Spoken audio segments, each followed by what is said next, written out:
to the Cubs REKAP Podcast, a presentation of our YouTube channel here and available audio only wherever you get your podcasts. With Gordon Wittenmeyer, my partner, I'm David Kaplan. Okay, Gordon, the Cubbies are playing great baseball. That's right. 26-12 when Mike Tauchman leads off. They get a walk-off on Wednesday. You dropped a Tauchman on me right out of the chute. And they get a walk-off dramatic win over the White Sox on Wednesday night as Christopher Morel, I see it and I crush it. Wrigley was alive, man. Your thoughts? I've loved Chris Morel since the day he showed up with all that energy. Just a great freaking kid. And, seeing him struggle at the end last year was kind of tough. But to see what he's doing right now, you got to root for somebody like that. He's just such a good kid. But I was wondering if he was literally the youngest. He is literally the youngest guy on the roster too, and his energy, it just vibes like that. It's awesome to see. So Morel, yeah, I love it. I hope this is a growth arc for him, and he keeps it up because he's the kind of kid that deserves that kind of success. You brought up Tauchman. I mean, the local kid, he's been huge.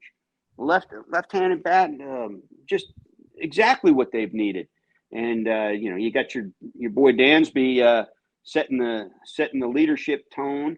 So yeah, just the biggest thing right now is how you going to compensate for the loss of Marcus Strowman. I think you reported it. He's gone for the year. That's a big friggin' blow. And I know he wasn't pitching that well as the team got better here the last month, but that's a big blow to think you're not going to get production out of him the rest of the way. Now what? You rely on Drew Smyly, who's had his own issues, and Justin Steele, he finished last year on the IL. Now he has to stay healthy and make every start. You like what you've seen so far, no doubt, but man, all of a sudden there's no wiggle room here. There's no margin at all when it comes to pitching. So Carter Hawkins said the other day, and Jed talked about it yesterday with Waddle and Sylvie. Look, we're getting ahead of ourselves, but yeah, could Pete Armstrong play a role in September? Yeah, wow. That's a possibility. He's playing really well at AAA. It's a possibility that could bring him in for a defensive guy. But the thing about that is, like, keep in mind, and I don't know how many people listening to this or watching this knows this, but recent rules the last year or two, you don't get the whole 40-man roster in September anymore like you used to. You used to be able to call up anybody you wanted who was on a 40-man. Now you get one of each. You get two extra guys in September, and that's it, a pitcher and a hitter. So if you're going to make that call, you better be damn sure that's the hitter you want who's ready to help you, because you might want another catcher. You might want a speed guy from AAA. You might want a depth guy for another position area. So it's not just, let's see if he can do something for you in September like it used to be. Okay, so from a pitching perspective, and I have a ton of listener questions. I put the tweet out there. Let me ask you the latest on the pitching. Could Cade Horton be used in September? Maybe not as a starter at the start of it, but this guy is tearing up the minor leagues. Or do you go with a veteran who is just okay in Drew Smyly, a rookie who's okay in Hayden Wisniewski, and a journeyman in Javier Assad who's earned his spot so far? Okay, so it depends on your definition of okay, right? If you're getting some consistent, reliable, competitive 5 innings a start type of thing, then I stick with those guys that know what big league heat is. If I'm down to where I don't know where to turn next, then I go down and I get Cade Horton. That's the way I look at it. There's just too much at stake. And as long as you're competitive, then you stick with the guys that have done it at that level. Even Hayden Wisniewski, even though they weren't playing for anything last year, he finished really strong last year. He knows what it's like to face teams who are playing for something in September and to beat them. So if he's giving you anything at all, I would definitely go with him or Assad, and definitely Smiley if Smiley kind of comes around. The thing about Smiley is any given time he can find it again and wind up being in a groove. We've seen that. So you keep going with him unless he's just putting you in a position where you just can't because he's giving you 1 2/3 every time or something. You ready for a take that, Gordon? Oh, God, here we go. How about my Cubbies? If the season ended right now, today, as we're taping, it is 2:24 Central on Thursday, August 17, 2023. Cubs are in the playoffs. In the freaking playoffs. They're a better team than a lot of people gave them credit for. They are the best defensive team in the National League, without a doubt. And Jim Deshaies said on the broadcast, he believes the way the schedule sets up, that when the Brewers and the Cubs hook up on August 28th, the Cubs will already be in first place. What do you say? Wow. Well, I'll tell you something. I looked up a couple of things, and I'm going to give July 18th, my son's birthday. The Cubs beat Washington 17-3. That was the moment that all this began in my mind, because going into the off day on Thursday, they're 19-8 since then. They played their way into buying at the deadline. They bought at the deadline. They continued to play well. Jamer Candelario is producing since he's gotten there. We already talked about Swanson. We already talked about Tauchman. So yes, all that's true. Bellinger has been amazing. I'll give you the props that the thing we both saw coming was that their fielding was going to be dramatically improved. And it certainly has. And that's been probably even more of a stabilizing force this season than I thought it would be. I thought it would improve the team, but that maybe they still didn't have enough hitting, and we would see what else would happen with the pitching staff. But here's the thing. Beyond that, what was Cap, you tell me, first half of the season, what was the biggest weakness? The team's biggest weakness, position area. Oh, position area. They didn't biggest hit, weakness. You're talking not pitching, you're talking. Sure, if you want to count that. Yeah. Whatever. Their bullpen was a bit of an issue. Michael Fulmer was an issue. And then their inability, I thought, to have any kind of thunder in their lineup. So the offense, I figured, would come and go. Bellinger, when he wasn't hurt, played well. So, and he provided the middle of the order left-handed guy that improved the guys around him. Swanson got off to a good start. I think the bullpen clearly was their weakness in the first half. That friggin' bullpen, since that July 18th date that we said, has a 3.22 ERA.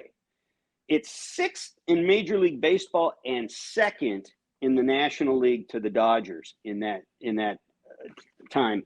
Fulmer's pitching well. Leiter is pitched well, from the start. Alzolay has really nailed down the back end.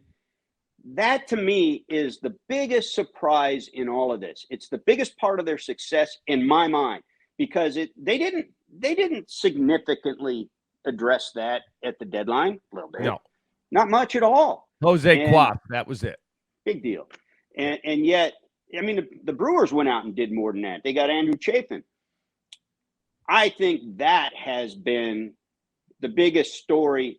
There's these individual guys and Morel's big hit and all that, yes. But that's the biggest success story of the second half so far with that team. And if it keeps up, that could be the story of their season, is what the bullpen's done since roughly the halfway mark All-Star break. And I didn't see that coming. I don't know who did. I don't know if Jed saw that coming after the way he saw the first half play out. So let's talk about where this division sits right now. As you and I tape, the Reds and the Cubs have Thursday off. The Brewers play one more time tonight in Los Angeles, and they are 2.5 games up on the Cubs and 2.5 games up on the Reds. Cubs are like 1 percentage point ahead of Cincinnati, and the Cubs hold that third wildcard spot by the slimmest of margins. So how do you handicap the race now? Because from my seat, watching the Reds, it's just not as magical as it was, maybe because it's too young. Maybe you haven't got Hunter Green back yet. You haven't got another starter back off the injured list yet. Maybe those guys will resume and pick up where they were. Maybe they won't. Handicap the race. Yeah, okay. So the Reds have tailspun for most of August since the trade deadline. And you saw the beginning of that because they were in Chicago and lost 3 straight out of the chute, 2 of them just blowouts. I think there was a bit of a hangover not doing anything at the deadline, while in contrast, there was a lot of energy with the Cubs coming out of the deadline. So you saw like 2 different directions happen. Those two teams right now are neck and neck for second place, chasing the Brewers. And the Brewers, I think, are in position to win this division. I think they're in position to pull away. I think they've got enough health. They've added to their lineup, and they've got enough starting pitching. They should be able to pull away and win the division. I think this is going to be about a wild card race for both the Cubs and the Reds as they chase the Brewers. And with all due respect to JD, I think he's wrong. And I think the Strowman injury is huge. I think where the Reds are going to find any ability to hang with the Cubs, never mind catch the Brewers, and maybe fight for a playoff spot, is exactly what you just said. Hunter Green returns on Sunday to the rotation. Last time the Cubs saw him, he no-hit him for 6 innings. That's the kind of guy this is, a triple-digit fastball. And if he's healthy, and he looked really good in his last couple of rehab starts, that's a huge boost for a team that's had horrible starting pitching. And Nick Lodolo, the guy that started the second game of the season for the Reds this year, a left-hander with a lot of ability. They made a long-term extension offer to him. He didn't take it. Then he got hurt. He looks really good. He's expected back 2 turns after that in the rotation. If those 2 guys join the top 3 guys in their rotation right now for the full month of September, man, it could be one hell of a race for the last couple of wild card spots, involving maybe as many as 5 teams, with the Cubs and the Reds right in the middle of it. Yeah, I think the Cubs are winning the division. I do. I think, of course you do. Have another sip of Kool-Aid. Hold on a second. Well, I'll get another sip of Kool-Aid. Let me do that. Yeah. Okay. Here's why. Because I think they have the best offense in the division. Now, the Reds a year from now, maybe they will. But I think the Cubs have veteran leadership. They've got some kind of magic vibe going on that is just unbelievably cool to watch from my seat. Look, if Jameson Taillon goes out on Friday and gets his head kicked in by the Royals, that's a problem. This is a series that you should handle. Then You go to Detroit. Then you go to Pittsburgh. Like, the schedule has lightened up some for the Cubs. They took 2 of 3 from the Orioles, 2 of 3 from the Rays. They just took 2 of 3 from the Atlanta Braves. They took 2 of 3 from Toronto in Toronto. They are playing some really, really good baseball. They've got some thump now with Candelario and Bellinger healthy. Things are just going the right way for them. I think they win the division. I think it's possible. I think that, but see, this goes back to kind of the intrigue that I'm talking about, because every team that we're talking about here, really including the Brewers, but I think less so, are flawed. They're all flawed.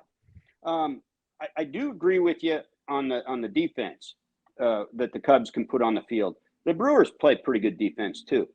I just think that the starting pitching that was the backbone of the Cubs season for most of the year has begun to crack.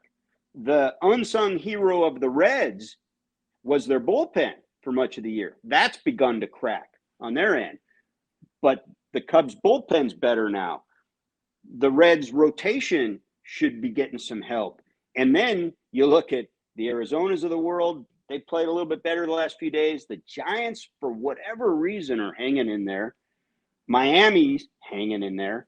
This could be, I mean, and none of those teams are perfect, and all of them have strengths. It's really going to be interesting to watch if the Cubs take care of business in all three of those series you just said, because those are potential trap series. I mean, a team like the Pirates, they're going to play up for the Cubs big time, and you know, Javi Baez is the kind of a guy who can suck all year long and play his ass off against the Cubs because he's going to be massively incentivized. And Kansas City is a young team that's scrappy and got a lot of talent, but it's not there yet, not ready yet. But against a team like the Cubs, who's in a playoff hunt, that's exactly the kind of series they could get up for. So if they take care of business and win all three of those series, they're going to be obviously in great shape. But I don't think there's a clear-cut favorite at this point. Okay. It's got to sort out with some of these big, huge question marks that all these. All right, we have a bunch of listener questions. I put a tweet out and asked for podcast fan questions. We start with the first one, and it's a topic that I brought up on radio with Jonathan Hood. So Rick wants to know, Rick is in Waukegan. Rick wants to know, if you were running the Cubs, Gordon, and then I'll give my opinion, and your owner said, here's your budget, spend it how you want, and you could either sign a third baseman, whether it's Candelario, he's a free agent, or Matt Chapman. You could re-sign Bellinger, and you could add the best available starter on the market, or you could get Shohei Ohtani. Which way you going? All right, I'm going to cheat on this because I heard you on the radio talking to our guy, Jesse Rogers. And I agree with Jesse on this. I don't think the Cubs are going to do this. I don't think Ricketts has the appetite for this. But if another big market team can go after Shohei and also fill other needs on their roster, then the Chicago freaking Cubs sure as hell should be able to. And by the way, there's a wild card in this, right? Look what the Cubs did at the trade deadline. They moved salary to just shimmy right underneath that luxury tax threshold when they added. They moved Adrian Sampson, who had a guaranteed deal, just to stay under that luxury tax. Why? Because they want the freedom to shoot right past it for multiple years going forward. Correct. They've got enough money. In other words, they've got enough revenue to simply do it if they want to. There's no reason you can't go out and get Shohei, who's going to bring you all kinds of additional revenue and marketing possibilities, and keep Jamer if you want. Now, maybe you don't keep Bellinger. Maybe you don't have to because you've added Shohei. But maybe you go get somebody else that fills that void, and you go out and fix your bullpen too. I think you can do that if you want. If I'm the guy running it, and I'm going to have that meeting with ownership, and I'm going to say, listen, this is what this guy can do for us. If you let me go after him, I don't know that we're going to get him, but let me try to get him, and I'm still going to try to fill these other needs too. We're going to go way over the salary cap for a while, but we're going to be competitive. This is going to make us a special franchise. And, they're already iconic, but my God, the greatest player maybe ever would be a Cub. I don't think that's going to happen. I don't think they're going to do that. But if you're saying, if I'm running things, yeah, I'm going to go do that. Okay, I think you it's amazing to me how cavalierly you're willing to think a team should spend $600 million on one guy and they should be able to address their other needs. You're asking to spend north of $1 billion. And that's insanity, Gordon. Let me lay out my case. I'm re-signing either Candelario. But back up. This is not $1 billion per year. You might be at the Padres or Mets level of a annual payroll. and the Cubs can handle that. It's still a commitment that I'm on the hook for. And if that guy blows out in any way, shape, or form, I'm effed. No chance. I want Matt Chapman. You've also got the contract insured. Don't forget that. Again, first of all, to do it through Lloyd's of London or any of these others, they don't always insure all the contract, and the cost of that ain't peanuts. Okay. Right. Matt Chapman or Candelario, I need a third baseman. Bam, I'm getting one of them. Cody Bellinger, you're at first base. Bam, got you. I've already probably spent between those two guys, especially if it's Matt Chapman, I'm north of $400 million.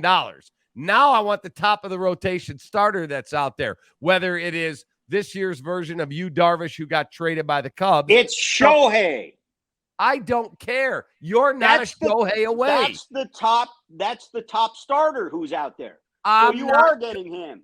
No, I'm not spending $600 million. And this guy's already skipping a start this time because he's got a tired arm. He's not going to pitch the duration of a 10-year contract. Just not going to happen. So I'm getting a third baseman. I'm getting Bellinger at first. I got Pete Crow Armstrong coming up to play center, and I'm going to get the best available starter, whether that is taking on a contract for whoever it is or signing Blake Snell or somebody like that. And let's go to post. I filled 3 holes for $600 million as opposed to 1.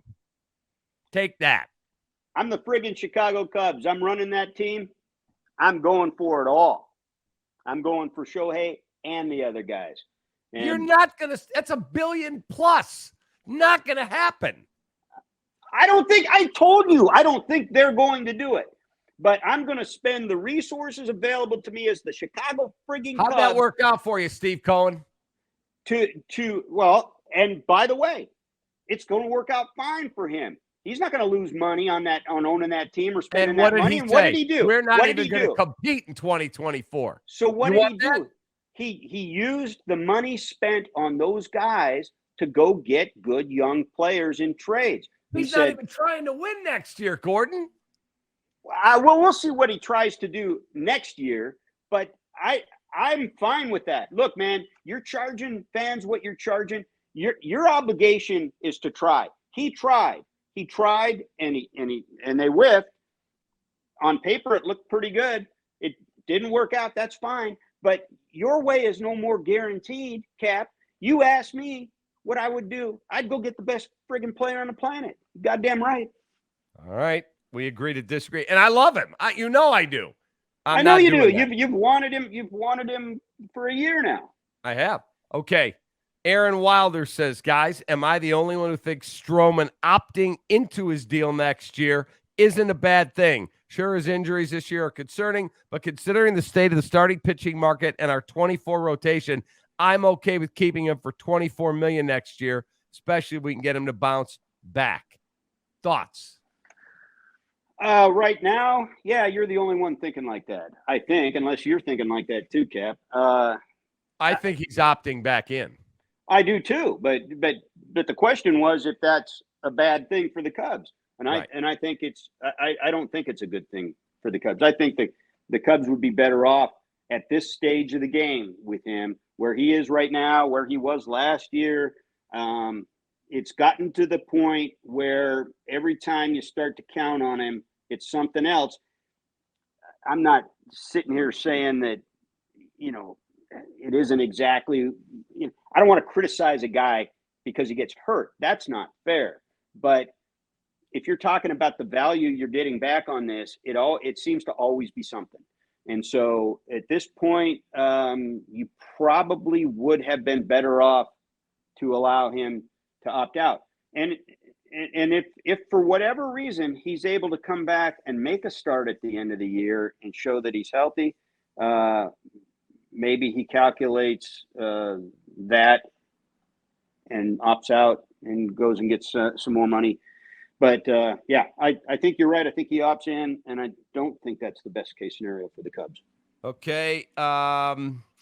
Let's see. There's another really good question on here. Tony Naomi says, Cap, will Gordon agree he shaves off his goatee if the Cubs win the Central? If the Cubs, if a team that's 2.5 games out winds and a up team winning, that you never thought would be here.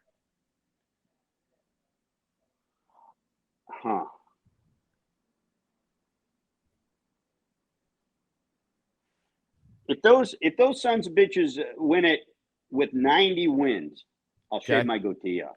Oh, here we go, baby. That would be awesome.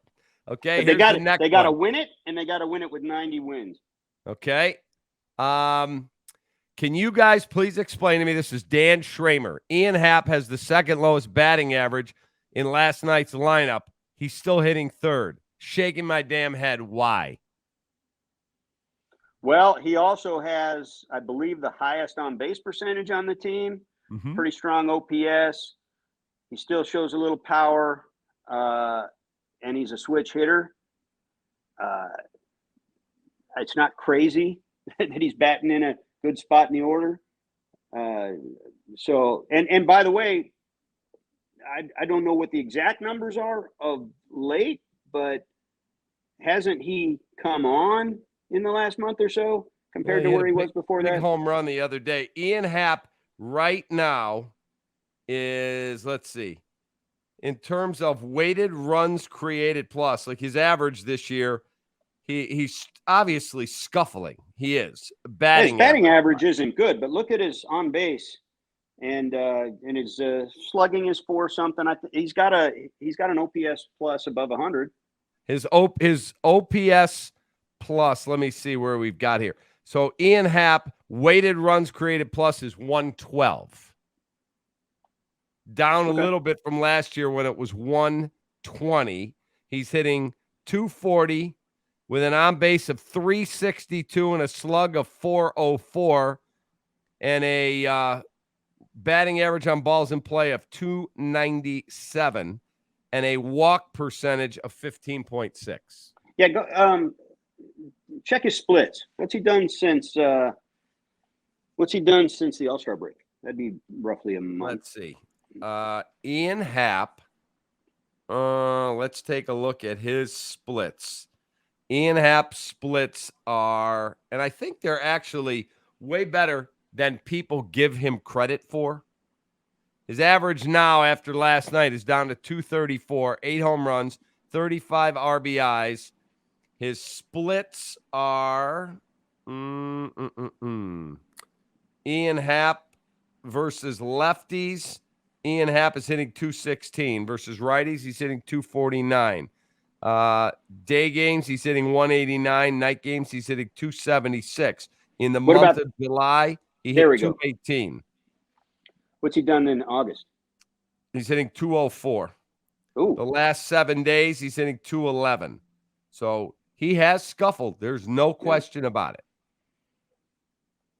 His OPS this year is 766 against right-handed pitching, 798. Yeah.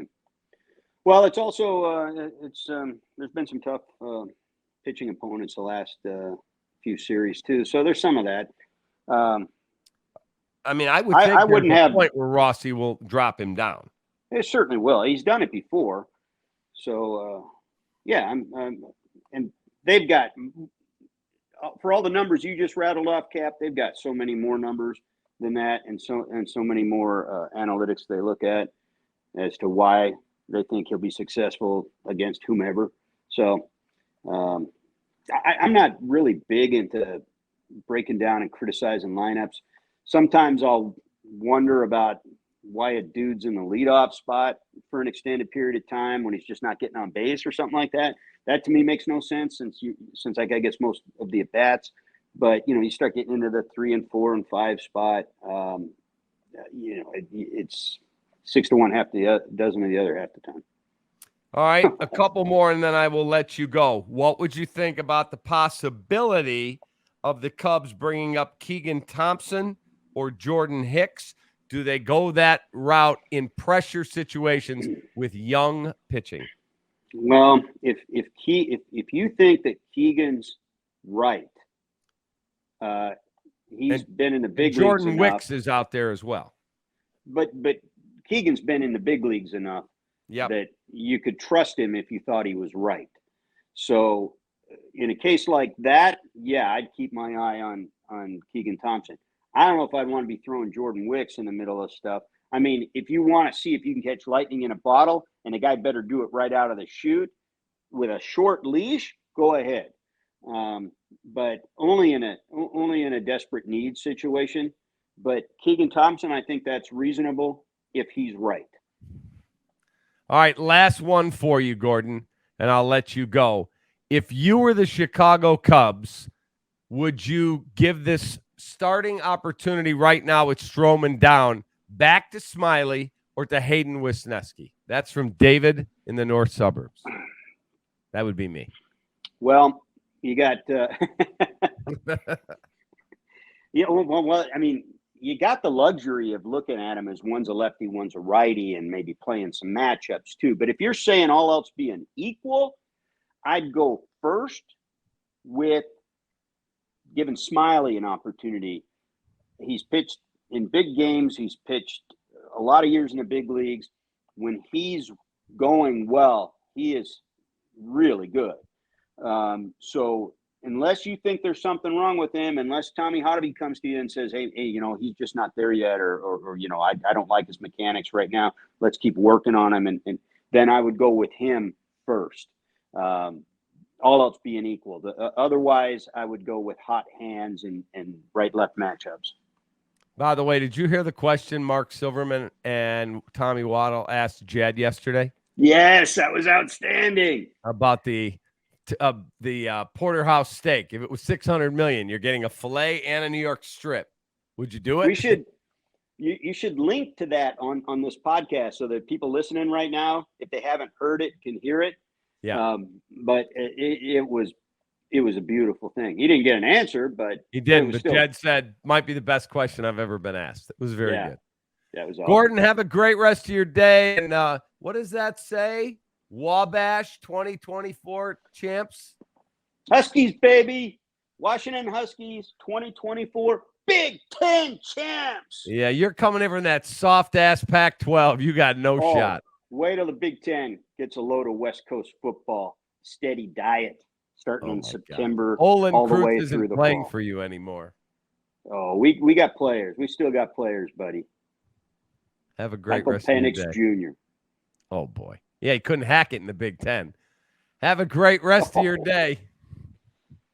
All right, man. Take care. There he is. That's my guy, my partner, Gordon Wittenmeyer, here on our Cubs Recap Podcast. Thank you for your questions. Please always feel free to tweet them at us. I'm at the Catman. He's at GWMLB, and we will try to answer some more next week as the Cubs continue their march to the Central Division top. Have a great day. Take that.